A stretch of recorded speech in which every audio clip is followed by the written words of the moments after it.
बीजावधानम् आसनस्थः सुखं हृदये निमज्जति स्वमात्रा निर्माणम् आपादयति विद्या अविनाशे जन्म विनाशः।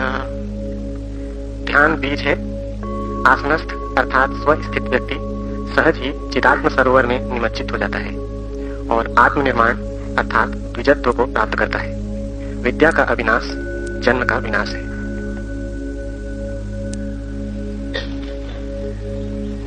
जीसस से उनके शिष्यों ने पूछा, प्रभु का राज्य कैसा है, क्या है उसका रूप नाम? तो जीसस ने कहा, प्रभु का राज्य एक बीज की भांति। जीसस उसी बीज की बात कर रहे हैं जिसकी हम आज चर्चा करेंगे। ध्यान है वह बीज। बीज अपने आप में सार्थक नहीं होता। बीज तो एक साधन है। बीज तो वृक्ष होने की संभावना है। बीज कोई स्थिति नहीं, बीज तो यात्रा है। जैसे बीज वृक्ष तक पहुंच के सफल हो जाता है क्योंकि फिर फल लगाते हैं, फूल लगाते हैं, वही सफलता है। ऐसे ही ध्यान का बीज जब वृक्ष बन जाता है और फल फूल लग जाते हैं, वही परमात्मा है। तो बीज की स्थिति को ठीक से समझ लेना जरूरी है। तुम परमात्मा के संबंध में तो निरंतर पूछते हो, वो पूछताछ बेकार है, क्योंकि वृक्ष की क्या पूछताछ करना जब बीज ही न संभाला। और बिना बीज को बोए तुम वृक्ष को देख भी कैसे सकोगे? परमात्मा कोई वाह घटना नहीं, तुम उसे देख लो। वो तुम्हारी परिष्कृत स्थिति, वो तुम्हारा ही विकास है। तुम दूसरे के परमात्मा को न देख सकोगे। तुम्हारे भीतर छिपा हुआ जब बीज टूटेगा और वृक्ष बनेगा, तभी तुम उसे देख सकोगे। बुद्ध, महावीर, कृष्ण, शिव, वे लाख उपाय करें तो भी तुम्हें परमात्मा को दिखा नहीं सकते, क्योंकि तुम्हारा परमात्मा तुम्हारे भीतर छिपा है। और अभी बीज है, वृक्ष नहीं बना। बीज में कुछ भी दिखाई नहीं पड़ता। जब बीज फूटेगा, विकसित होगा, तुम प्रकट होगे, खिलोगे, तुम्हारा दिया जलेगा, तभी तुम जानोगे कि परमात्मा। इसलिए नास्तिक को हराना बहुत मुश्किल है। वस्तुतः नास्तिक को कोई कभी नहीं हरा पाया। इसका कारण ये नहीं कि नास्तिक सही, इसका कारण यह है कि वो गलत ही प्रश्न पूछ रहा है। जो भी जवाब दिए जाएंगे वो व्यर्थ होंगे। वो पूछता है, ईश्वर को दिखाओ, कहां है ईश्वर?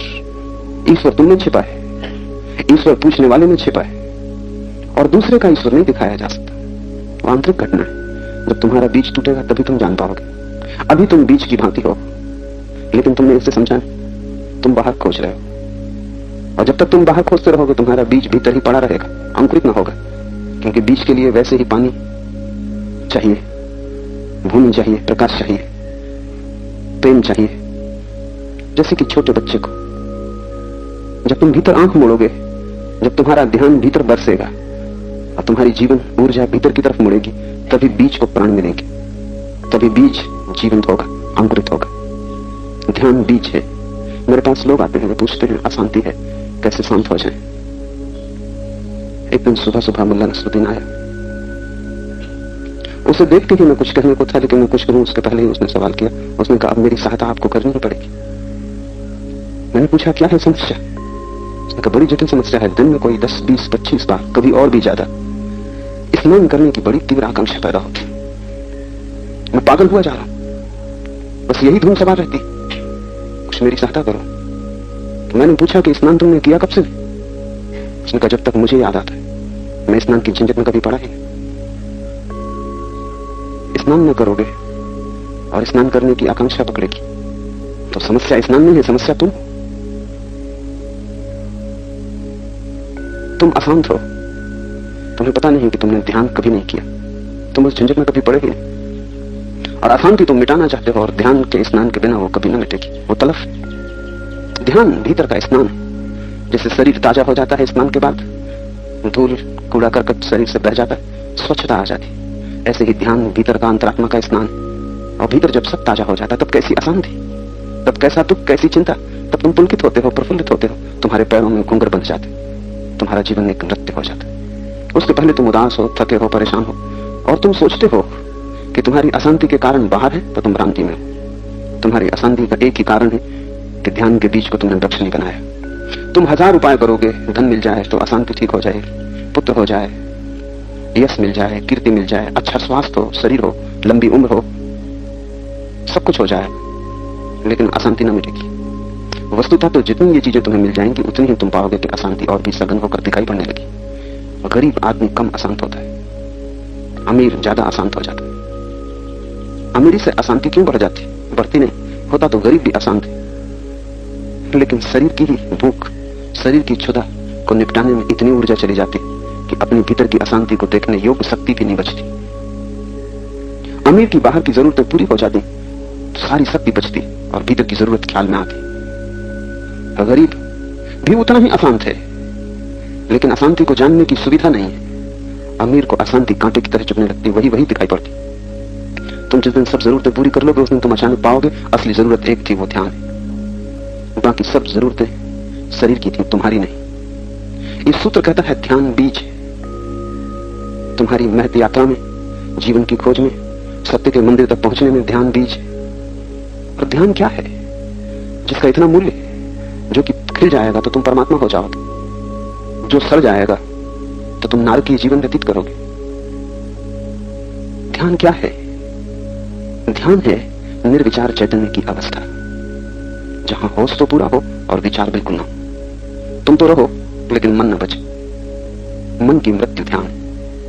अभी तुम तो हो ही नहीं, मन ही मन। इससे उल्टा हो जाए, तुम ही तुम बचो और मन बिल्कुल ना बचे। अभी सारी ऊर्जा मन पिए जा रहा है। अभी जितनी भी तुम्हारी जीवन की शक्ति है वो मन चूस लेता है। तुमने अमरबेल देखी, वृक्षों को पकड़ लेती, फिर वृक्ष सूखने लगता है और बेल जीने लगती और बेल फैलने लगती। और बेल बड़ी मजेदार है, वो ठीक मन जैसी है, उसमें कोई जड़ें भी नहीं, उसकी कोई जड़ नहीं, क्योंकि उसे जड़ की जरूरत ही नहीं है। वो दूसरे के शोषण से जीती। वृक्ष को सुखाने लगती है, खुद जीने लगती है। और ठीक हिंदुओं ने उसे अच्छा नाम दिया, अमरबेल। वो मरती नहीं, जब तक भी उसे शोषण मिलता रहेगा वो अनंत काल तक जी सकती। ऐसा ही तुम्हारा मन है, वो अमरबेल, वो मरता नहीं, वो अनंत काल तक जी सकता है। जन्मों जन्मों तक तुम्हारा पीछा करेगा। और मजा ये कि उसकी कोई जड़ नहीं, कोई बीज नहीं, उसका अस्तित्व बेजड़। मर जाना चाहिए उसे इसी वक्त, लेकिन मरता नहीं, वो शोषण से जीता है। और तुम्हारा मन तुम्हें चारों तरफ से घेरे हुए, तुम तो बिल्कुल दबी गए हो अमरबेल में। सारी जीवन ऊर्जा मन ले लेता है, कुछ बचता नहीं। तुम दीन दरिद्र, तुम सूखे सूखे जीते हो। मन तुम्हें उतना ही जीने देता है जितना जरूरी है मन के लिए। बेल भी वृक्ष को पूरा नहीं मारती, क्योंकि पूरा मारेगी तो खुद मर जाएगी। उतना बचा के चलती जितना जरूरी है। मालिक भी गुलाम को पूरा नहीं मार डालता, उतना भोजन देता है जितना गुलाम के जिंदा रहने के लिए जरूरी है। तुम्हारा मन तुम्हें बस उतना ही देता है जितना तुम बने रहो, अन्यथा 99% पी लेता है। 1% तुम हो, 99% मन है। ये गैर ध्यान की अवस्था है। 99% तुम हो जाओगे, 1% मन होगा, ये ध्यान की अवस्था है। और अगर 100% तुम हो गए और मन शून्य हो गया, ये समाधि की अवस्था है। तुम मुक्त हो गए, बीज पूरा वृक्ष हो गए, अब कुछ पाने को न बचा। जो भी पाया जा सकता था पा लिया, सब संभावनाएं सत्य हो गई, जो भी छिपा था वो प्रकट हो गया। तब तुम्हारी सुगंध से अस्तित्व भर जाता है। तब तुम्हारा नर्तन दूर दूर कोनों तक, चांतारों तक सुना जाता है। तब तुम ही पुलकित नहीं होते, तुम्हारे साथ पूरी विश्व की प्राणधारा पुलकित होती है।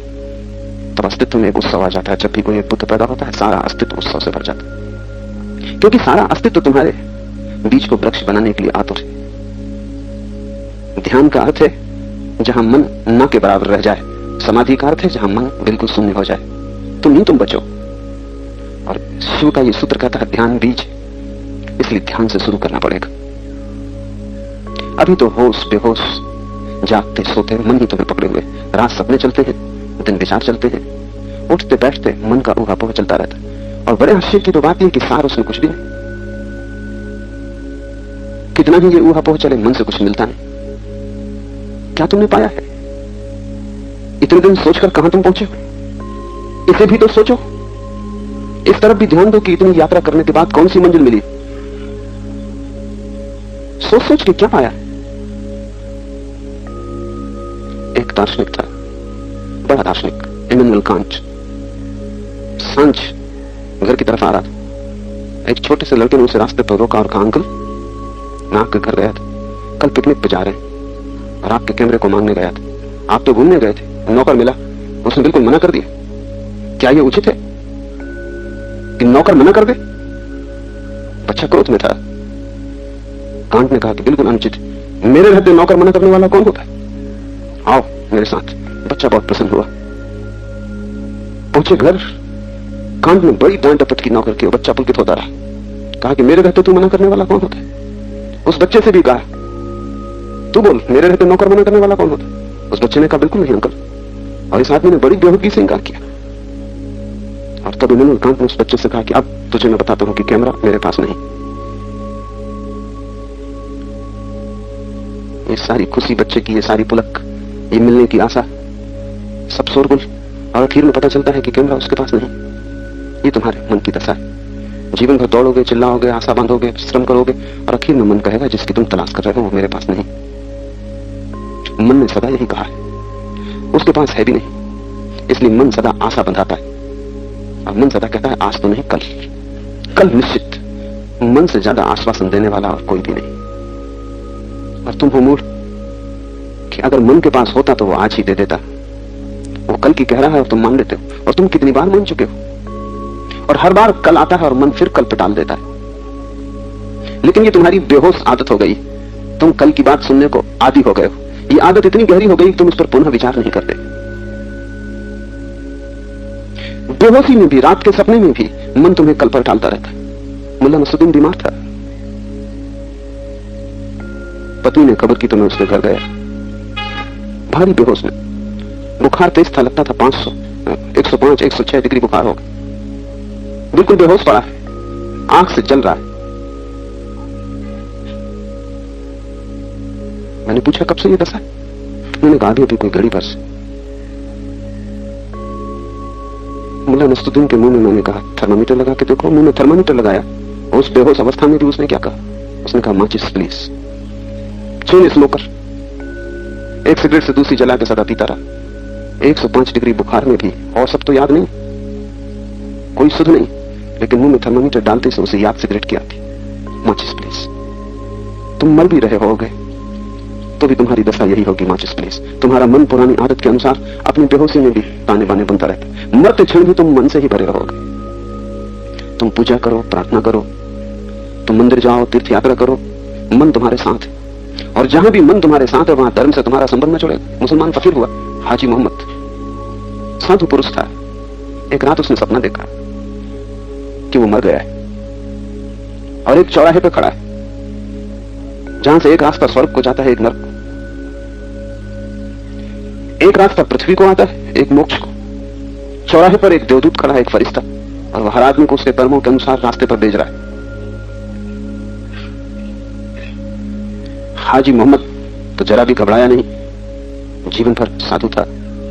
हर दिन की नमाज 5 बार पूरी पढ़ी, 60 बार हज की, इसलिए हाजी मोहम्मद उसका नाम हो गया। अकड़ के जाके द्वार खड़ा हो गया देवदूत के सामने। देवदूत ने कहा तुम्हारा नाम? उसने कहा हाजी मोहम्मद। देवदूत ने इशारा किया नरक की तरफ, ये रास्ता। हाजी मोहम्मद ने कहा आप समझे नहीं, शायद कुछ भूल चूक हो रही, 60 बार हज की है। देवदूत ने कहा वो व्यर्थ गई, क्योंकि जब भी कोई तुमसे पूछता तो तुम कहते हाजी मोहम्मद। तुमने उसका काफी फायदा जमीन पे ले लिया, तुम बड़े अकड़ गए उसके कारण। कुछ और किया है? हाजी मोहम्मद के पैर थोड़े डगमगा गए। जब 60 बार की हज व्यर्थ हो गई तो अब आशा टूटने लगी। उसने कहा रोज 5 बार की नमाज पूरी पढ़ता था। उस देवदूत ने कहा वो भी व्यर्थ गई, क्योंकि जब कोई देखने वाला होता था तुम जरा थोड़ी देर तक नमाज पढ़ते थे, जब कोई भी ना होता था तुम जल्दी खत्म कर देते थे। तुम्हारी नजर परमात्मा पे नहीं थी, देखने वालों पे थी। एक बार तुम्हारे घर कुछ लोग बाहर से आए हुए थे तो तुम बड़ी देर तक नमाज पढ़ते रहे, वो नमाज छूटी थी। ध्यान में परमात्मा में था, वे लोग थे। लोग देख रहे हैं तो जरा ज्यादा नमाज, ताकि पता चल जाए कि मैं धार्मिक आदमी हूं, हाजी मोहम्मद। वो बेकार गई, कुछ और किया। अब तो हाजी मोहम्मद घबरा गया और घबराहट में उसकी नींद टूट गई। सपने के साथ जिंदगी बदल गई। उस दिन से उसने अपने नाम के साथ हाजी बोलना बंद कर दिया। नमाज छिप के पढ़ने लगा, किसी को पता भी ना हो। गांव में खबर भी पहुंच गई कि हाजी मोहम्मद अब धार्मिक नहीं रहा। कहते हैं नमाज तक बंद कर दी, बुढ़ापे में सचा गया। लेकिन उसने इसका कोई खंडन न किया। वो चोरी छिपे नमाज पढ़ता, वो नमाज सार्थक होने लगी। कहते हैं मर के हाजी मोहम्मद स्वर्ग गए। तुम्हारा मन प्रार्थना भी करेगा तो भी प्रार्थना न होने देगा। तुम्हारा मन प्रार्थना से भी अहंकार को भरने लगेगा। अपने ध्यान की चर्चा मत करना, उसे छिपाना, उसे संभालना जैसे कोई बहुमूल्य हीरा मिल गया हो और उसे तुम छिपाते हो, उछालते नहीं फिरते। संपदा को तुम गड़ा देते हो, ऐसे ही तुम ध्यान को गड़ा देना, उसकी तुम चर्चा मत करना, उससे अहंकार मत भरने लगना। अन्यथा मन की बेल वहां भी पहुंच गई और वो चूस लेगी। और जहां मन पहुंच जाता है वहां धर्म नहीं, और जहां मन नहीं पहुंचता वहां धर्म। मन बहिर्मुखी, उसका ध्यान दूसरे पर होता है, अपने पर नहीं होता। ध्यान अंतर्मुखता है। ध्यान का अर्थ है अपने पर ध्यान, दूसरे पर नहीं। मन का अर्थ है दूसरे पर ध्यान।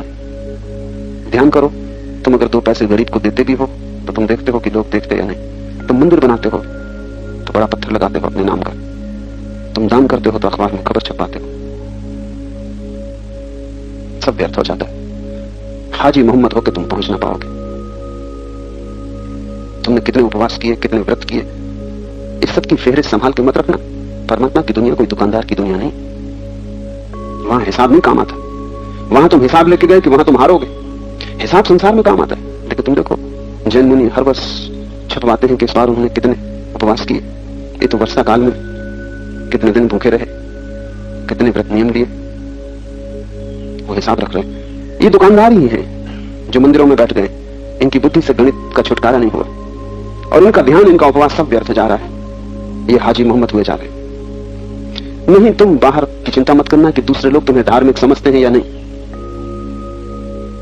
दूसरे लोग क्या कहते हैं ये बात विचारनी ही नहीं, क्योंकि दूसरे लोगों से तुम्हारे मन का संबंध है, तुम्हारा जरा भी नहीं। जिस दिन मन समाप्त हो जाएगा उस दिन तुम असंग हो जाओगे। मन ही दूसरों से तुम्हें जोड़े हुए, और जब तक मन तुम्हें संसार से जोड़े हुए तब तक तुम परमात्मा से टूटे रहोगे। जिस दिन तुम संसार से टूट जाओगे, मन खो जाएगा, उसी दिन परमात्मा से जुड़ जाओगे। इधर हुए असंग, वहां हुआ संग। यहां टूटा नाता, वहां जोड़ा नाता। यहां से हुई आंख बंद, वहां खुली। ध्यान बीज है और ध्यान का अर्थ है निर्विचार चैतन्य। दूसरा सूत्र है आसनस्थ व्यक्ति सहज ही चिदात्म सरोवर में निमज्जित हो जाता है। ये सूत्र बड़ा क्रांतिकारी, सरल भी कठिन भी। आसनस्थ हुआ व्यक्ति चिदात्म सरोवर में निमज्जित हो जाता है, डूब जाता है। जापान में ज़ैन फकीरों की परंपरा है। उनसे तुम पूछो कि ध्यान के लिए क्या करें, तो वो कहते हैं कुछ ना करो, बस बैठ जाओ। ध्यान रखना, जब वो कहते हैं कुछ ना करो तो उनका मतलब है कुछ भी ना करना, बस बैठ जाना। बस इतना ही करना कि बैठ गए, और कुछ भी मत करना, क्योंकि तुमने कुछ किया कि मन आया। बात सरल लगती है पर बड़ी कठिन। यही तो मुसीबत है कि बैठना मुश्किल है। आंख बंद की, काम शुरू हुआ, दौड़ शुरू हुई, शरीर बैठा हुआ दिखाई पड़ता, मन भाग रहा है। अगर तुम सिर्फ बैठ जाओ और कुछ भी ना करो तो ध्यान। अगर तुम आसनस्थ हो जाओ, जस्ट सिटिंग, बस बैठे, न राम नाम का जप चल रहा है, न कृष्ण की स्तुति चल रही है, कुछ भी नहीं कर रहे हैं, न कोई विचार की तरंग है, क्योंकि वो भी कृत्य है। अगर तुम कुछ भी ना करो, विचार को रोकने की भी कोशिश नहीं चल रही, क्योंकि वो भी कृत्य है, वो भी दूसरा विचार है। न तुम परमात्मा का स्मरण कर रहे हो, न संसार का, क्योंकि वो सभी विचार है। न तुम भीतर दोहरा रहे हो कि मैं आत्मा हूं, अहम ब्रह्मास्मि, मैं ब्रह्म हूं, ये सब बकवास है।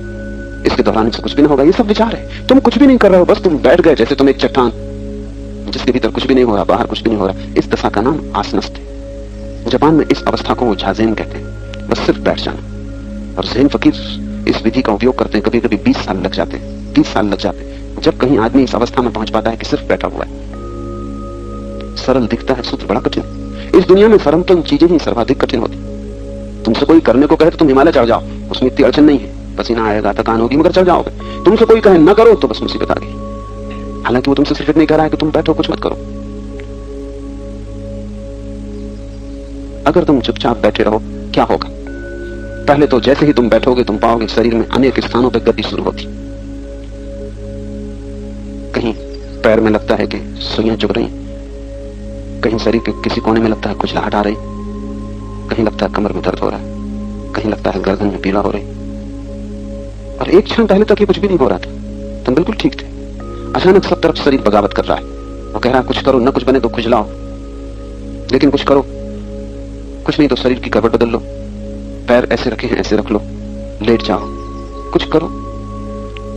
क्योंकि जीवन इस संसार में कृत्य के बल से टिका है। जैसे ही तुम कृत्य से सुन हुए कि ये संसार खोया, जैसे ही तुम शांत बैठना चाहते हो शरीर कहता है कुछ करो। मेरे पास लोग आते हैं, वो कहते हैं वैसे हम कभी पता नहीं चलता कि कहां दर्द है कहां क्या है, लेकिन जब भी ध्यान करने बैठते बस तभी मुसीबत शुरू होती, खांसी आएगी।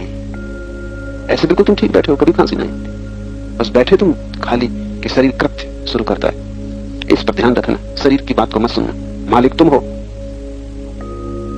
और अगर तुमने न सुना, शरीर थोड़े दिनों में चुप हो जाएगा, क्योंकि कितनी देर तक चिल्लाएगा। तुम ध्यान देते हो, तुम पोषण देते हो। तुम कह देना कि कुछ भी हो, इसे 1 घंटे में कुछ करने वाला नहीं, खुजलाहट ही चलेगी ना, क्या बिगड़ जाएगा। कभी तुमने ख्याल किया कि अगर तुम 2-4 मिनट हिम्मत जुटा लो तो खुजलाहट अपने आप चली जाती। और खुजलाने से कभी कोई खुजलाहट गई, बढ़ती। अगर तुमने पक्का ही ख्याल कर लिया कि शरीर गुलाम है और मेरी आज्ञा मानेगा, मैं नहीं मानता, तुम अचानक पाओगे कि गला ठीक हो गया, खांसी हो गई। तुम्हें थोड़े दिन मालिकियत घोषणा करनी पड़ेगी, क्योंकि इस गुलाम को तुमने बहुत दिन तक मालिक बनाया है, इसलिए उसकी मालिकियत छिनती है तो वो बाधा डालता है। वो तुम्हें बुलाता है कि ये नहीं चलने देंगे, सिंहासन पर मैं हूं।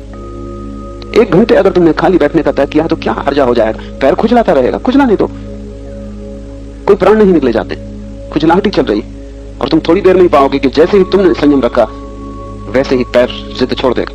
वो जिद तो सिर्फ तरकीब थी, वो तो तुम्हें झुकाने के लिए थी। तुम सुनते तो दूसरी जगह खुजलाहट चलती, तुम नहीं सुनोगे, जहां खुजलाहट चलती थी वो शांत हो जाएगी। खाली घर हो तो भिखमंगा थोड़ी देर चिल्ला के चला जाता है, लेकिन तुमने अगर इतना भी कहा कि दूसरे घर जा, यहां कोई नहीं, तो फिर वो खड़ा रहता। तुमने प्रतिक्रिया की, तुमने प्रत्युत्तर दिया, फिर वो कुछ ना कुछ कहेगा। एक भिखमंगा मांग रहा था एक मारवाड़ी के द्वार पर, गलत जगह पहुंच गया। उसने कहा 2 रोटी मिल जाए। तो मारवाड़ी ने कहा रोटी, यहाँ कोई रोटी वोटी नहीं, आगे जा। तो उसने कहा 2 पैसे मिल जाए। मारवाड़ी ने कहा यहाँ कोई पैसे वगैरह नहीं है, यहाँ हम कुछ देते लेते नहीं। तो उसने कहा कुछ भी मिल जाए, कपड़े का टुकड़ा ही मिल जाए। मारवाड़ी ने कहा कि कहा नहीं कि यहाँ कुछ नहीं है। तो उसने कहा फिर तुम हमारे साथ क्यों नहीं आ जाते, क्या बैठे बैठे कर रहे,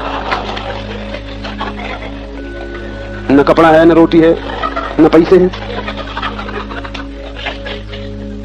तो हम साथ ही साथ मांगेंगे।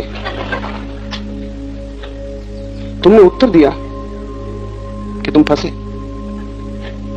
तुमने उत्तर दिया, उसका मतलब तुम हो और तुम राजी हो, कम से कम प्रतिक्रिया कर रहे हो, ये पर्याप्त है। शरीर में खुजलाहट उठे, तुम देखते रहना, कोई उत्तर मत देना। तुम थोड़ी देर में हैरान होगे, खुजलाहट गई, दर्द उठे, देखते रहना, दर्द भी चला जाएगा। कोई 6 महीने लगते शरीर को आसनस्थ करने में। कोई भी आसन चुन लेना जो सुखासन हो, जिसमें तुम देर तक बैठ सको। कोई उल्टा सीधा आसन मत चुन लेना जिसकी वजह से अकारण अर्जन हो, इसलिए सुखासन, आराम से बैठ सको। कोई शरीर को कष्ट नहीं देना है जानकर कि कंकड़ पत्थर रख के उस पर बैठ जाना, कि कांटे बिछा लेना। शरीर वैसे ही काफी तकलीफ देगा और नई तकलीफ जुटाने की कोई जरूरत नहीं। सुखासन से बैठ जाना। लेकिन बैठ गए और 1 घंटे बैठने का तय किया तो फिर 1 घंटे शरीर की मत सुनना। तुम चकित होगे, थोड़े ही दिन में, 3 सप्ताह के भीतर तुम चकित होगे। अगर तुमने हिम्मत रखी और तुम न झुके, शरीर आवाज देना बंद कर देगा। और जब शरीर आवाज देना बंद कर दे, तब तुम मन की तरफ ध्यान देना। मन की तरफ ध्यान ही मत देना, अभी मन के साथ उलझना ठीक नहीं, पहले शरीर को शांत हो जाने दो। जिस दिन तुम पाओ कि शरीर कोई उपद्रव खड़ा नहीं करता, वो बैठने को राजी हो गया, आधी यात्रा पूरी हो गई, आधी से भी ज्यादा पूरी हो गई, क्योंकि मन भी शरीर का ही हिस्सा है। अगर पूरा शरीर बैठने को राजी हो गया, तब ये हिस्सा ज्यादा देर बगावत नहीं कर सकता। ये सबसे ज्यादा बगावती है, लेकिन फिर भी शरीर का हिस्सा, जब पूरा शरीर आसन में आ गया तो ये ज्यादा देर यहाँ वहां नहीं भटक पाएगा, ये भी बैठ जाएगा। शरीर को आसनस्थ कर लेने का अर्थ है शरीर का सब उपद्रव शांत हो गया। अब तुम ऐसे बैठते हो जैसे अशरीरी, जैसे शरीर है ही, शरीर का पता ही नहीं चलता, तुम बैठे हो। अब तुम मन पर ध्यान देना, और मन की भी प्रक्रिया वही है कि मन कुछ भी कहे सुनना मत, कोई प्रतिक्रिया मत करना। मन में विचार चले तो वैसे देखना जैसे तुम तटस्थ हो, जैसे तुम्हारा कोई लेना देना नहीं, जैसे ये विचार किसी और के मन में चल रहे हैं, बहुत दूर है तुमसे, जैसे रास्ते पर शोरगुल चल रहा है, जैसे आकाश में बादल चल रहे हैं, कुछ तुम्हारा लेना देना नहीं, उपेक्षा से तुम देखते रहो। पहले शरीर को शांत हो जाने देना, फिर धीरे धीरे शरीर कोई 3 सप्ताह लेगा, मन कोई अंदाजन 3 महीने लेगा, कब ज्यादा हो सकता है, कैसी प्रगाढ़ता तुम्हारी उस पर निर्भर होगा। लेकिन करीब 6 महीने के भीतर तुम पाओगे कि आसनस्थ दशा आ गई, न शरीर कुछ क्रिया करता है, न मन कोई क्रिया करता है। मन से लड़ना मत, दबाने की कोशिश मत करना कि नहीं विचार मत करो, क्योंकि ध्यान रखना ये भी विचार, इतना विचार भी तुमने अगर सहारा दिया तो मन जारी रहेगा। मन न मालूम कितने उपद्रव खड़े करेगा। तुम लड़ना भी मत, क्योंकि लड़ने का मतलब है तुम राजी हो गए प्रतिक्रिया करने को, तुम उपेक्षा न कर पाए, उपेक्षा सूत्र। तुम देखते रहना, तुम कुछ कहना ही मत, मुश्किल होगी, क्योंकि पुरानी आदतें, सदा की आदतें, उसके साथ प्रतिक्रिया करने की, बातचीत करने की, उत्तर देने की, धीरे धीरे तुम सिर्फ देखते देखते देखते एक दिन उस घड़ी में जाओगे जब तुम सिर्फ बैठे हो, कुछ भी नहीं हो रहा, न शरीर में कोई गति है, न मन में कोई गति है। जिस दिन शरीर और मन की दोनों गति शांत हो जाए, उस अवस्था का नाम आसनस्थ। आसन का अर्थ कोई बड़े योगासन साधने का नहीं। लेकिन अगर तुम योगासन करते हो तो तुम्हें सहायता मिलेगी, क्योंकि बैठने में उतनी देर तक बैठने की क्षमता बढ़ेगी। लेकिन कोई जरूरत नहीं है, कोई अनिवार्यता नहीं है। तुम अगर सिर्फ बैठना ही शुरू कर दो और सिर्फ बैठना ही सीख जाओ तो परम आसन वही। कोई जरूरत नहीं कि तुम जमीन पर ही बैठो, तुम कुर्सी पर बैठ सकते हो। एक ही बात ध्यान रखना कि जिस अवस्था में बैठो बस फिर उसी अवस्था में बैठे रहो। सुख से बैठ जाओ ताकि शरीर को ये भी कहने को न बचे कि तुम नाहक मुझे दुख दे रहे हो। सुख से बैठ जाओ, सब तरफ से व्यवस्था कर लो सुख की। ठंड है तो कंबल डाल लो, गर्मी है तो पंखा लगा लो, सब सुख की व्यवस्था कर लो। शरीर को अकारण कष्ट देने में रस मत लेना, क्योंकि वो दुष्टता है। और चाहे तुम अपने शरीर को सताओ चाहे दूसरे को शरीर को सताओ, दोनों हिंसा है, और हिंसा से कोई कभी परमात्मा तक नहीं पहुंचता। ये शरीर भी उसी का है, इसे भी कष्ट देने की कोई जरूरत नहीं। सब तरह से सुख की व्यवस्था कर लेना फिर। लेकिन एक बार बैठ गए फिर शरीर कुछ भी कहे तो मत सुनना, फिर बैठे रहे और मन के साथ उपेक्षा कर। पहले मन बड़ा ऊहापोह मचाएगा, बड़ा शोर मचाएगा जैसा उसने कभी नहीं मचाया। लोग मेरे पास आते हैं, वो कहते हैं जब ध्यान नहीं करते तो तब ऐसा मन में अशांति था, अब और बढ़ गई। अब तो बड़ा तुमुलनाद चलता है। तुमुलनाद पहले भी चलता था, तुम्हें पता नहीं था क्योंकि तुमने कभी ध्यान नहीं दिया। तुम उलझे थे बाहर, भीतर अराजकता यही थी, क्योंकि तुम्हारे शांत बैठने से अराजकता के बढ़ने का कोई भी संबंध नहीं। घट सकती है, बढ़ेगी कैसे? लेकिन तुम इतने उलझे थे बाहर, सारा ध्यान बहिर्मुखी था, बाजार दुकान धन वहां चल रहा था। तुम्हें मौका नहीं मिला भीतर देखने के लिए कि भीतर क्या उपद्रव चल रहा है। अब तुमने बाहर से आंख बंद की तो सारा ध्यान, सारा फोकस, सारा प्रकाश भीतर पड़ रहा है। इस भीतर प्रकाश पड़ने की वजह तुम्हें पहली दफा पता चलता है कि कैसी अराजकता मची। मगर अपेक्षा, एक ही ध्यान रखना कि मन से सब अपेक्षा छोड़ दो। अपेक्षा रखी तो उपेक्षा न कर सकोगे। अपेक्षा छोड़ दो, कोई आशा मत रखो और उपेक्षा में बैठ जाओ, तटस्थ हो जाओ। कितना ही कठिन हो सरल हो जाएगा अगर तुम बैठते ही रहे। आज ना होगा, कल होगा, कल ना होगा, परसों होगा, तुम इसकी चिंता मत करना कब होगा, क्योंकि तुम जितनी जल्दी करोगे उतनी देर हो जाएगी। जल्दी मन का स्वभाव, अगर तुमने जल्दी की तो मन तुम्हें हरा देगा। अगर तुम धैर्य रखे और प्रतीक्षा करने को राजी रहेगी, कोई जल्दी नहीं, कभी होगा इसकी हमें फिक्र नहीं, हम बैठते रहेंगे, तुम पाओगे कि 6 महीने के करीब मन भी शांत हो गया। आसनस्थ दशा का अर्थ है शरीर में कोई क्रिया नहीं, मन में कोई विचार नहीं। और शिव का सूत्र बड़ा क्रांतिकारी, ये कहता है तुम आसनस्थ हुए कि सहज ही चिदात्म सरोवर में निमज्जित हो जाते। वो सरोवर भीतर है। जब शरीर पर सब गति बंद होती तो ऊर्जा बाहर नहीं जा सकती। जब मन की सारी गति बंद हो जाती तो ऊर्जा के जाने के सब छिद्र बंद हो गए। तुम्हारी बाल्टी पहली दफा अच्छिद्र हुई, सब छिद्र बंद हो गया, बाहर जाने वाला कोई भी ना बचा। अब सारी जीवन ऊर्जा भीतर जाती और भीतर महासरोवर, इस भीतर गिरती ऊर्जा का उस महासरोवर से मिलन हो जाता। तुम्हारी बूंद भीतर के सागर में डूबने लगती, चिदात्म सरोवर में सहज ही निमज्जन हो जाता। वही परमात्मा। बाहर जाते हुए तुम भटके हो, भीतर जाते हुए मंजिल उपलब्ध हो जाएगी। तुम उसे बाहर खोज रहे हो जो तुम्हारे भीतर छुपा है, तुम उसी को खोज रहे हो जो तुम हो, इसलिए खोज नहीं पा रहे हो। तुम जिसकी तलाश कर रहे हो वो सदा से तुम्हारे भीतर मौजूद। यही कठिनाई, यही जटिलता है। और वहां तुम देखते नहीं, और जहां तुम देखते हो वहां वो है नहीं, इसलिए तुम भटकते जाते। मुल्ला नसरुद्दीन एक दिन अपने घर के बाहर सांझ दिया जला के कुछ खोज रहा। दूसरे लोग भी आ गए, उन्होंने कहा क्या खोजते हो? उसने कहा मेरी सुई खो गई। वो भी सांझ देने लगे। फिर थोड़ी देर बाद उनमें से एक ने पूछा कि रास्ता बहुत बड़ा है, सुई खोई कहाँ? सुई छोटी चीज है। नसरुद्दीन ने कहा वो पूछे ही मत, वो गाँव छुओ मत। वो सब चौंक गए। उन्होंने कहा तुम्हारा मतलब? नसरुद्दीन ने कहा सुई तो घर के भीतर खोई, लेकिन वहां प्रकाश नहीं, अंधेरा, भयंकर अंधेरा, और वहां जाने से मैं डरता भी। रात तो मैं बाहर ही को जाता हूँ, दिन में कभी कभी चला भी जाऊं, रात तो भीतर कभी नहीं जाता। अब रात हो गई तो मैं बाहर खोज रहा हूँ। लोगों ने कहा तू पागल है नसरुद्दीन, जो चीज भीतर खोई है वो बाहर तो कैसे खोजेगा? नसरुद्दीन खिलखिला के हंसने लगा। उसने कहा कि सभी यही कर रहे हैं जो मैं कर रहा हूँ। जो चीज भीतर खोई है उसे लोग बाहर खोज रहे हैं, और उनमें से कोई भी पागल नहीं, बस मैं ही पागल। क्या खोज रहे हो तुम? खोज तो जरूर रहे हो, क्या खोज रहे हो? अगर तुम्हारी सारी खोज का सार निचोड़ निकाला जाए तो तुम आनंद खोज रहे हो। कोई धन खोज रहा होगा लेकिन उससे भी आनंद खोज रहा है, कोई प्रेम खोज रहा होगा लेकिन उससे आनंद खोज रहा है, कोई यश कीर्ति खोज रहा होगा लेकिन उससे आनंद खोज रहा है। तुम्हारी खोज के नाम कितने ही अलग अलग हो, भीतर छिपा हुआ एक ही सूत्र है, वो आनंद। तुम आनंद खोज रहे हो। शराब घर जाता हुआ आदमी भी और मंदिर जाता हुआ आदमी भी, दोनों की खोज एक, दोनों आनंद खोज रहे। पुण्य करता हुआ आदमी और पाप करता हुआ आदमी, दोनों की खोज एक, दोनों आनंद खोज रहे हैं, बुरा और भला दोनों एक ही चीज की खोज में लगे। पर तुमने कभी पूछा कि आनंद को तुमने खोया कहां? जहां खोया है वहीं खोजो।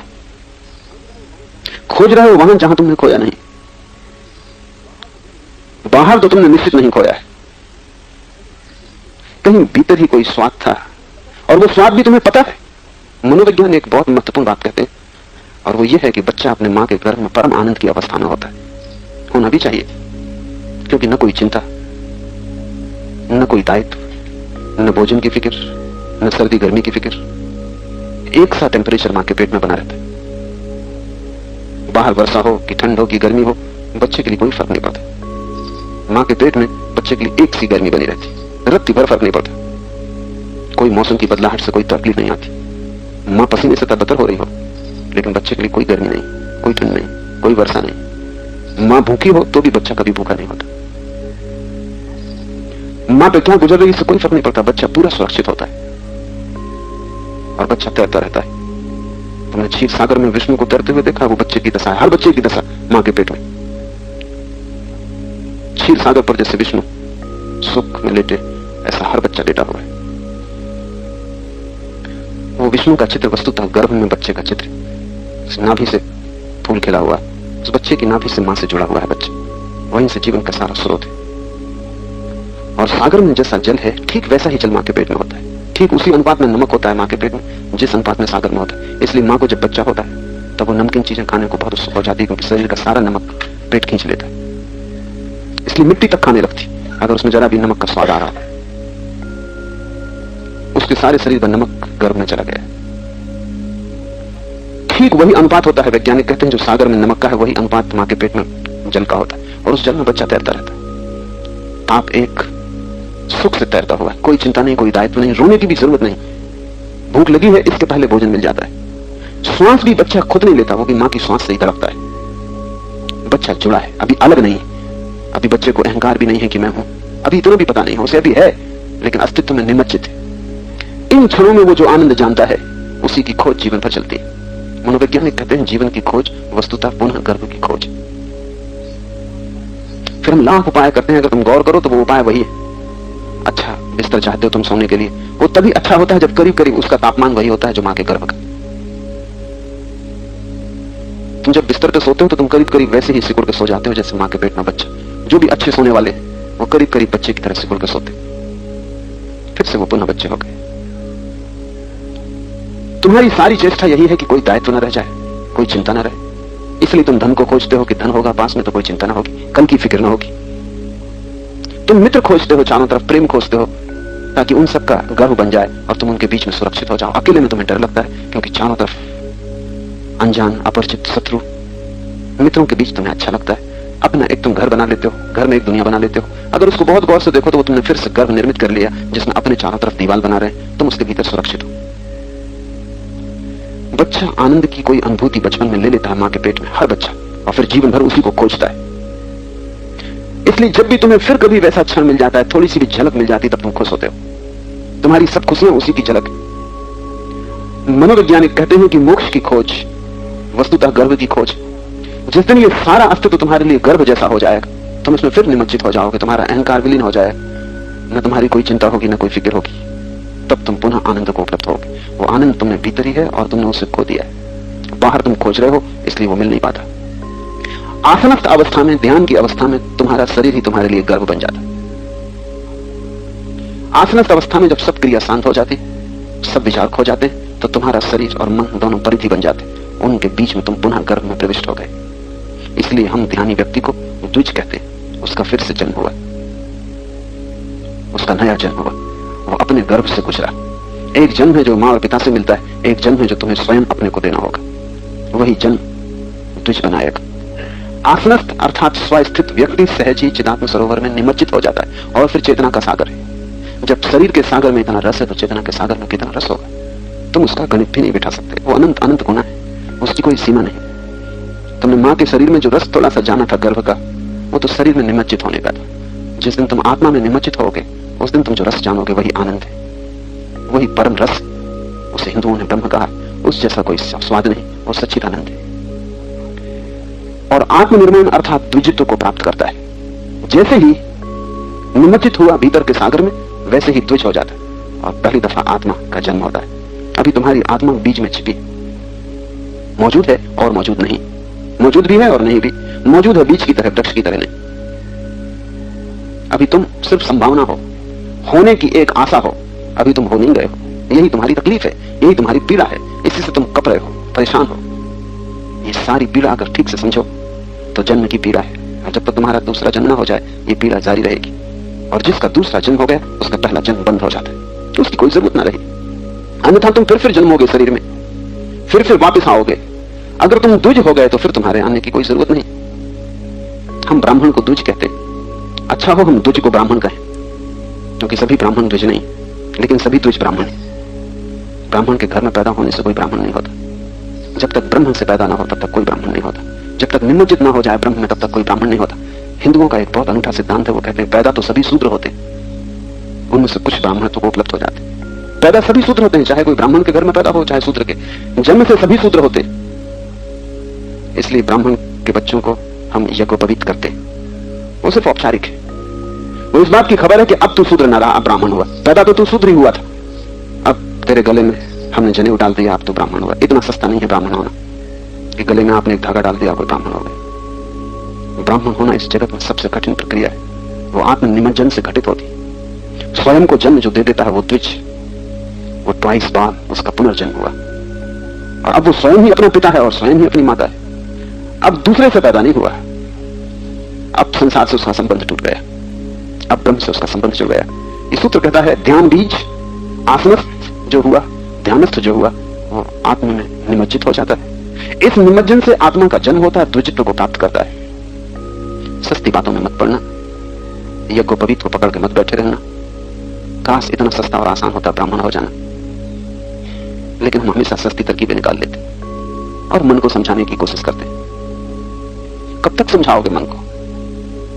समझाने से सत्य नहीं मिलेगा। सब झूठी आशाएं छोड़ो, सब जनेऊ यज्ञोपवीत तोड़ो, उनसे कुछ भी ना होगा। असली जन्म चाहिए, असली जन्म पैदा होगा जब तुम स्वयं अपने लिए गर्भ बन जाओ। आसनस्थ शरीर और ध्यानस्थ मन गर्भ निर्माण करता है। जीसस से निकोदेमस ने पूछा कि कब मैं तुम्हारे प्रभु के राज्य को उपलब्ध होऊंगा, तो जीसस ने कहा जब तुम मरो और फिर से जन्मो।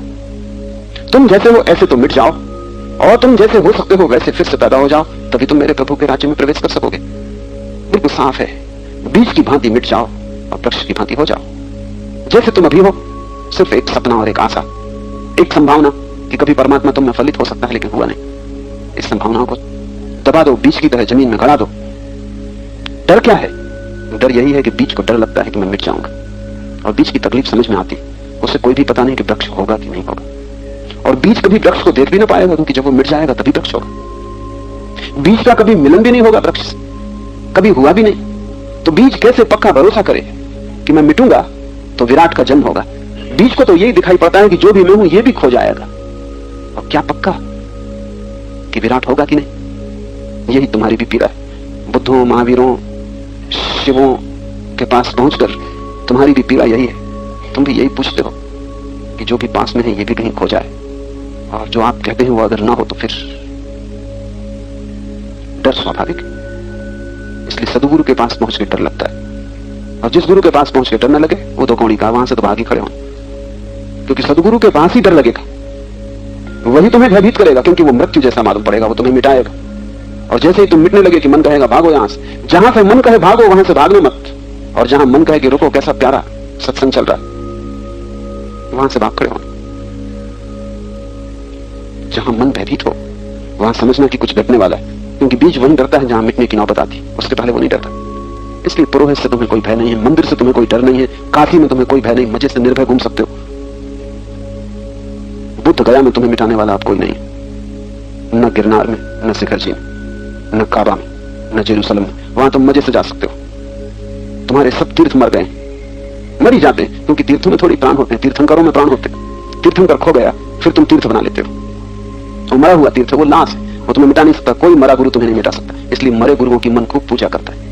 महावीर की पूजा करने में तुम्हें बहुत रस आता है, क्योंकि तुम भली भांति जानते हो कि पत्थर की मूर्ति क्या बिगाड़ लेगी। अपने नहीं खरीदी, अपने बस में है, जिस दिन चाहे उखाड़ के फेंक दे, हिंदू बड़े होशियार, वो बना भी लेते इसलिए वो मिट्टी की बनाते, क्योंकि 2 सप्ताह 3 सप्ताह बाद जाके नदी में समाप्त भी कराते। एक बात पक्की, हम ही बनाने वाले, हम ही तुम्हें समाप्त करने वाले, तुम हमारा क्या बिगाड़ लोगे? पूजा भी करते तो हमारी मौज, खेल तुम हमारे हो, और गुड्डे गुड्डी से ज्यादा तुम्हारा मूल्य नहीं है भी नहीं।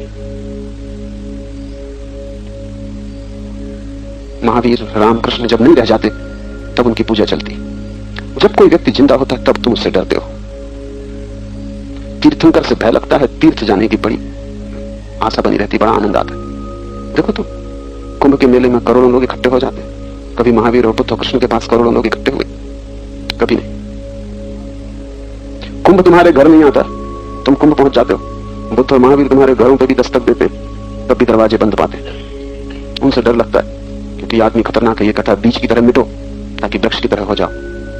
इसीलिए आस्था और श्रद्धा का मूल्य। अगर तुम तर्क से चले तो तर्क यही कहेगा कि पहले तुम जो हो सकते हो उसका पक्का आश्वासन और गारंटी कर लो। ठीक भी कहता है तर्क, पहले उसकी पक्की गारंटी हो जाए कि जो तुम हो सकते हो, तभी तुम उसको छोड़ लो जो तुम हो। कहीं ऐसा ना हो कि हाथ की असली चीज नकली आशा में छूट जाए। कहीं ऐसा ना हो, तर्क सदा कहता है कि हाथ की आधी रोटी भी आशा की पूरी रोटी से बेहतर है। कम से कम आधी है माना, लेकिन है तो। और तुम इस आधी को तभी छोड़ना जब पूरी तुम्हें मिल जाए। अगर तुमने तर्क की मान के चले, और तर्क बिल्कुल ठीक कहता है। मुल्ला नसरुद्दीन तैरना सीखना चाहता था, उसने गांव के गुरु को पकड़ा, उसने कहा मुझे तैरना सिखा दो। उसने कहा अभी मैं नदी ही जा रहा हूं। लेकिन संयोग की बात, पैर फिसल गया मुल्ला का सीढ़ियों पर, 2-4 गोचे खा गया, बाहर निकल के भागा। गुरु पीछे भागा कि कहां जा रहे हो? सीखने आए थे। नसरुद्दीन ने कहा पहले सिखा दो, फिर पानी में पैर रखूंगा। जब तक तैरना न सीख लूं तब तक पानी में मैं पैर रखने वाला नहीं। गुरु ने कहा तब बड़ी मुश्किल कि बिना पैर रखे तुम सीखोगे कैसे? नसरुद्दीन ने कहा अब नहीं, वो भूल एक दफा हो गई, अब इस जीवन में दोबारा नहीं। तुम भी जब तर्क करते हो तब तर्क यही कह रहा है, और तर्क बिल्कुल ठीक कह रहा है, नसरुद्दीन भी ठीक कह रहा है कि अब पानी में तभी उतरूंगा जब तैरना सीख लूं, क्योंकि खतरनाक है। कुछ खा के बच गए, संयोग की बात न बचते, तो अब तैरना ठीक से सीख ले। तब मैंने देखा एक दिन नसरुद्दीन रास्ते के किनारे खड़ा, उसकी पत्नी कार में बैठी, वो पत्नी को कार चलाना सिखा रहा था। थोड़ी देर में देखता रहा, किनारे किनारे दौड़ता, कहता बाएं क्लिच को दबाना जब गियर बदलना। मैंने कहा नसरुद्दीन बहुत लोगों को गाड़ी चलाते और सिखाते देखा, लेकिन बाहर से किसी को भी चलाते नहीं देखा। उसने कहा गाड़ी का तो इंश्योरेंस मेरा नहीं, मैं भीतर जाने वाला। तर्क हमेशा इंश्योरेंस मांगता है, वो मांगता है गारंटी। बीज भी गारंटी मांगता है कि क्या गारंटी है कि वृक्ष होगा। बीज को कैसे भरोसा दिलाया जाए? इसलिए श्रद्धा का मूल्य, भरोसा दिलाने का कोई उपाय नहीं। श्रद्धा अंधेरे में छलांग, इसलिए श्रद्धालु पहुंच जाते हैं, तर्कनिष्ठ कभी नहीं पहुंच पाते। बुद्धि भटका देती है, हृदय पहुंचा देता है। जब तुम प्रेम करते हो तब तुम बुद्धि की नहीं सुनते, जब तुम प्रार्थना करोगे तब भी बुद्धि की नहीं सुनोगे, तो ही कर पाओगे। तुमने बुद्धि की सुनी तो बात बिल्कुल ठीक लगती है, 100% ठीक लगती है, क्योंकि बुद्धि हमेशा तर्क से चलती है, लेकिन अंतिम परिणाम में सब व्यर्थ हो जाता है। तो बीज बीज ही रहेगा और सड़ता रहेगा। तुम एक बात पर ध्यान रखना कि जो तुम्हारे पास है वस्तुतः है कुछ, बीज के पास है क्या? तुम ये मत पूछो कि वृक्ष होगा या नहीं, तुम ये पूछो कि बीज के पास है क्या जिसे तुम खोने में डर रहे हो। तुम्हारे पास क्या है जिसे तुम खोने से डरते हो? ये पूछो। श्रद्धा हमेशा यही पूछती, श्रद्धा ये पूछती कि मेरे पास क्या है जिसको खोने में डर हो? है कुछ तुम्हारे पास? जो खो जाएगा तो कुछ खोया हुआ लगेगा? कुछ भी नहीं। चिंता होगी, दुख होगा, संताप होगा, उदासी होगी, मगर इनके खोने में क्या डर है? कोई आनंद है तुम्हारे पास? कोई ऐसा नृत्य तुमने जाना जिससे तुम खोने में वंचित हो जाओगे, दरिद्र हो जाओगे?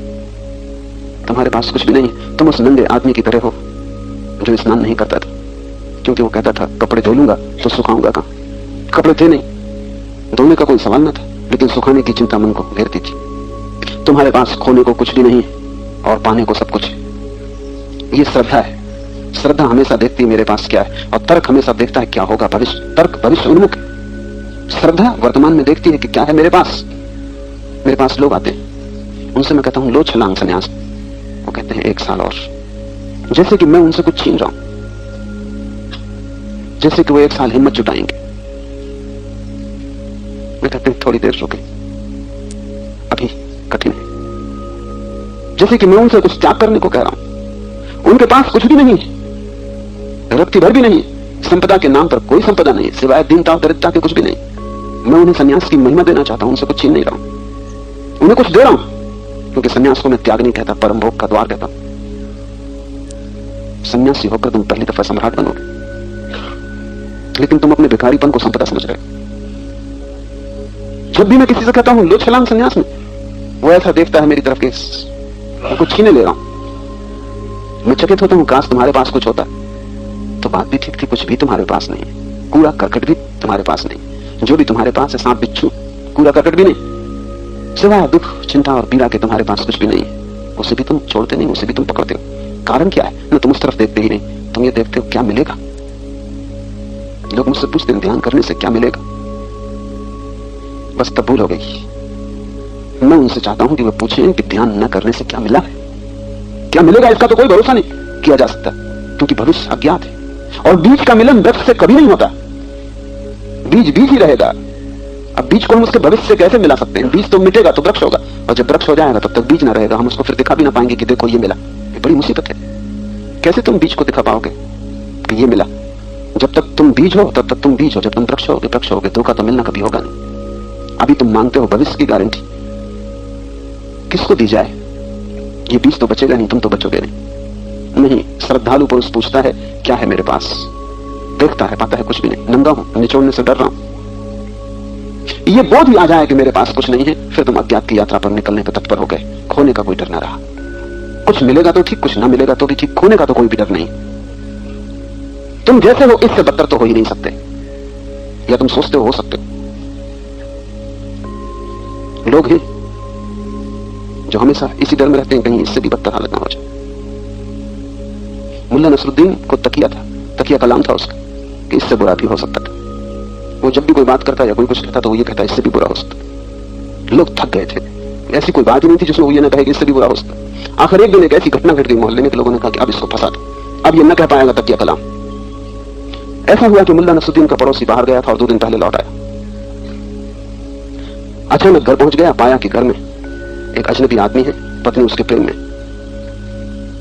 उसने उठाई बंदूक और दोनों की हत्या कर दी। मुल्ला नसरुद्दीन सुबह निकला था घर से, पड़ोस के लोगों ने कह लिया कि नसरुद्दीन सुनो, अब तुम्हारे तकिए कलाम का कोई उपाय न रहा, दोनों मर गए। मुल्ला नसरुद्दीन का इससे भी बुरा हो सकता था। लोग चकित हुए, उनका इससे भी बुरा क्या हो सकता था? नसरुद्दीन ने कहा अगर वो 1 दिन पहले लौट आया होता तो मैं मरा होता।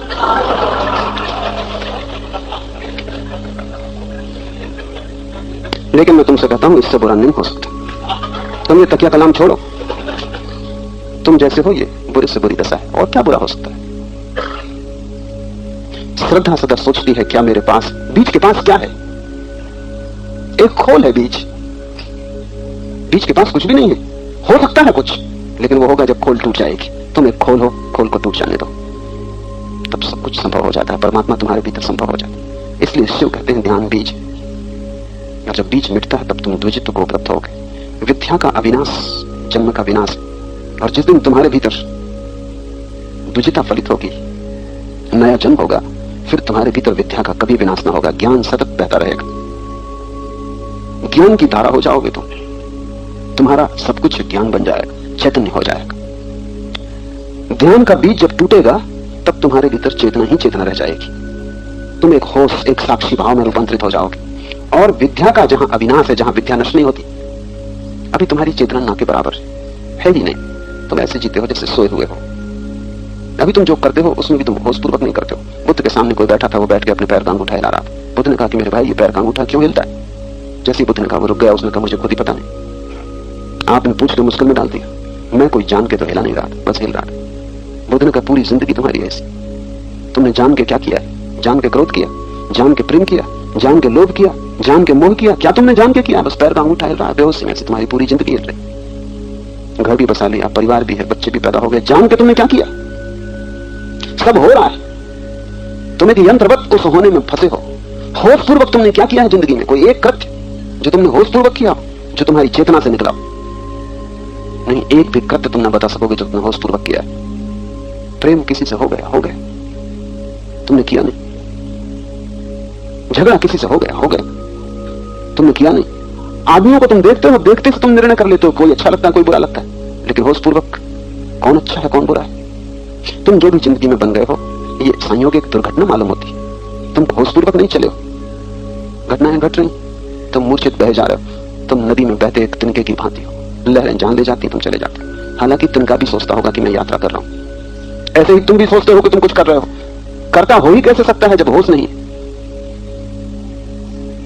ये सूत्र कह रहा है विद्या का अविनाश तो तभी होता है जब ध्यान का बीज टूट जाता है और तुम्हारे भीतर सतत स्फुरना चेतना की बनी रहती। सोते जागते तुम कभी नहीं सोते, उठते बैठते तुम कभी नहीं सोते, तुम्हारे भीतर होश बना रहता है। तुम प्रेम करो तो वो भी होशपूर्वक, तुम भोजन करो तो वो भी होशपूर्वक होगा, तुम उठोगे हिलोगे तो भी होशपूर्वक होगा।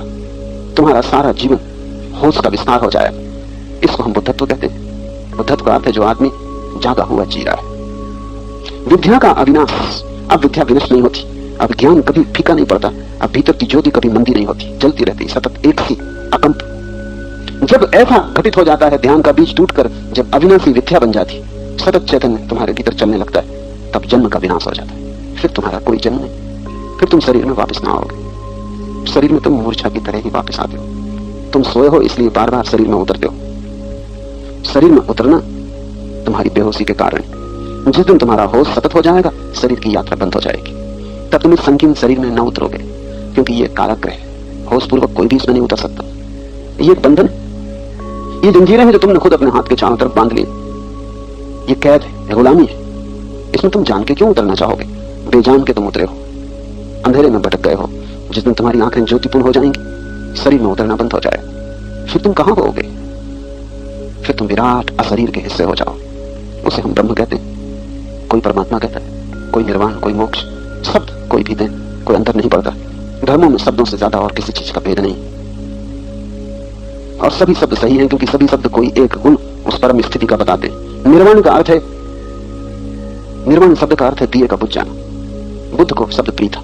वो कहते जैसे दिया बुझ जाता है तो तुम पूछो कि उसकी ज्योति कहां गई, क्या कहोगे कहां गई? अब तुम ज्योति को कहीं भी इशारा करके ना बता सकोगे, होगी तो कहीं, क्योंकि इस अस्तित्व में कुछ भी जो है नष्ट नहीं हो सकता। जो है वो है, जो नहीं है वो नहीं है। जो नहीं है उसके होने का उपाय नहीं है, जो है उसके मिटने का उपाय नहीं। वो कहीं ना कहीं तो ज्योति होगी। तुमने दिया फूंक के बुझा दिया, वो ज्योति खो थोड़ी जाएगी, जाएगी कहां खोकर? विराट में एक हो गई।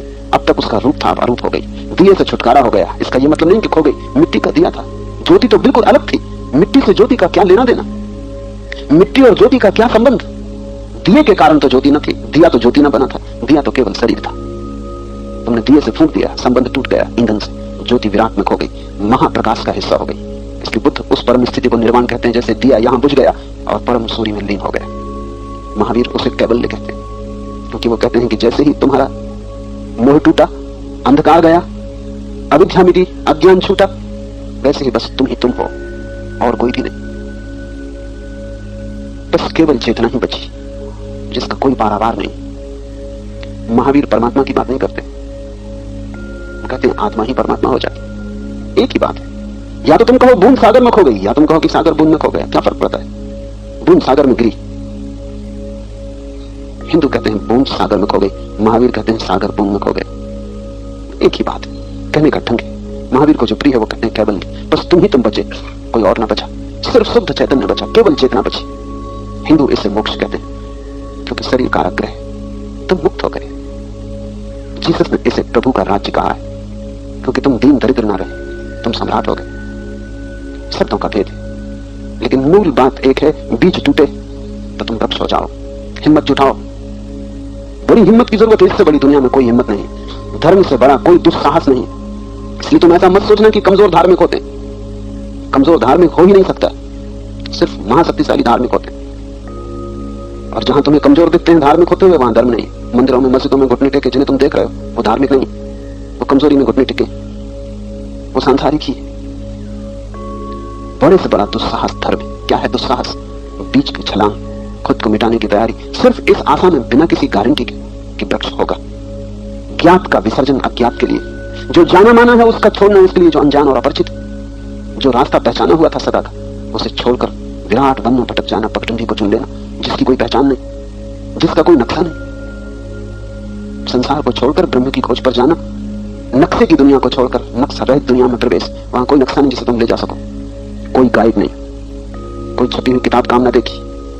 सब किताबें इसी संसार में छूट जाएंगी, क्योंकि सभी किताबें इसी संसार के हिस्से। गुरु भी वहां साथ में जाएगा, गुरु भी तुम्हें धक्का दे देगा, किनारे पर खड़ा रहेगा। आखिर जब कोई किसी को तैरना सिखाता तो क्या सिखाता? धक्का दे देता। तुम समझते हो कि गुरु खड़ा है इसलिए निर्भय होके कूद जाते। तैरना तुम्हारे भीतर है। पहले दिन तुम हाथ पैर तड़फड़ाते हो, वो भी तैरना है अकुशल। 2-4 दिन में तुम समझ जाते हो कि हाथ पैर कैसे फेंकना, वो तुम्हारे भीतर ही था। अगर हिम्मत होती तुम अकेले भी कूद सकते थे, मगर अकेले में जरा डर रहता। कोई किनारे पर खड़ा, भरोसा है कि अगर डूबे, अगर कुछ खतरा हुआ तो कोई किनारे पर खड़ा। बस गुरु किनारे पर खड़ा है भरोसे के लिए, कुछ करेगा नहीं, कुछ करने को है नहीं। सब कुछ तुम्हारे भीतर छिपा है, तुम्हारे भीतर प्रकट होना है। पर गुरु की मौजूदगी भरोसा देती है कि कोई खतरा नहीं है, कोई तो मौजूद है। पुकारेंगे चिल्लाएंगे तो कोई सुन लेगा। और वो कहता है कि मैं मौजूद हूं, तुम बेफिक्री से कूद जाओ। एक दफा तुम कूद गए कि तुमने हाथ पैर फेंके, पहले तो तुम घबराहट में ही हाथ पैर फेंकोगे, वही तो तैरना बन जाएगा। तैरने में और हाथ पैर फेंकने में फर्क क्या है? बस जरा से अनुभव का फर्क है। 2-4 दिन फेंकोगे, अनुभव से समझ में आ जाएगा। गलत फेंकना बंद कर दोगे, सम्यक फेंकना शुरू कर दोगे, और जैसे जैसे हाथ पैर फेंकने में सफलता मिलेगी वैसे वैसे आत्मविश्वास बढ़ जाएगा। 2-4 दिन बाद गुरु कहेगा कि अब मेरे यहाँ किनारे पर खड़े रहने की कोई जरूरत नहीं, अब तुम चाहो तो दूसरे को भी सिखा सकते हो। तो ध्यान में गुरु यही कर रहा है, तुम्हें धक्का दे रहा है। और अगर तुम्हारी श्रद्धा हो तो तुम्हारे भीतर बीज टूट जाएगा, वृक्ष का जन्म हो जाए। तर्क से तुम भरे रहे तो तुम व्यर्थ ही भटकते रहोगे। श्रद्धा तो आज तक